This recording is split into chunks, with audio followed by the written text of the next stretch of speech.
Have you tried this one before? That's one of my favorites, actually. Yeah, it's Hi, I'm Greg D'Alessandro. I'm the Chief Sourcing Officer for Dandelion Chocolate. As the Chief Sourcing Officer, I make relationships with cocoa producers from all over the world to bring cocoa into San Francisco that we transform into chocolate. So, much like a number of things in San Francisco, chocolate started in San Francisco right around the gold rush. Groups of Europeans, Ghirardelli and Guittard, two families specifically, came out to make chocolate to sell to gold rushers. And so San Francisco kind of had this combination of a customer base, but also a port. So you get these ingredients that were very difficult to get in other parts of the United States. So the combination of those two things was really important for chocolate to get started.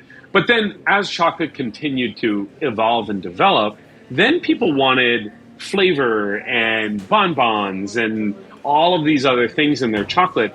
So instead of chocolate being on its own, it became an ingredient. And as it became an ingredient, what people were starting to look for is a blank canvas that you could then layer flavors on top of. So if you go to Europe, most of the chocolate companies there don't talk about where the cocoa comes from. They talk about their very skilled chefs who are doing, and chocolatiers who are doing interesting things with it, which is great.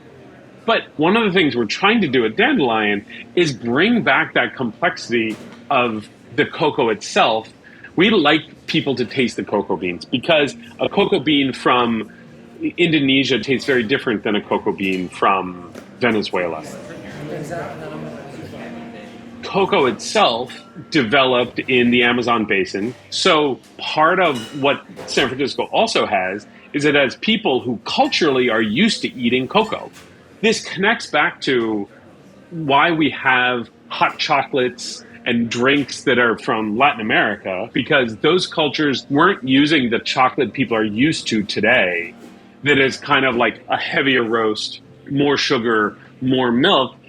They were used to having cocoa like in a beverage. So in Latin America, you're taking cocoa beans, you roast it over a fire, you crush it up, and you can put it in water, and it tastes great. So one of the reasons we have a variety of products in our stores that are harken back to things like a Mexican hot chocolate, these kinds of things, is because the flavor of those beans come through more. And so those more simple recipes for those drinks make more sense when you're tasting the bean again. Oh, try them side by side.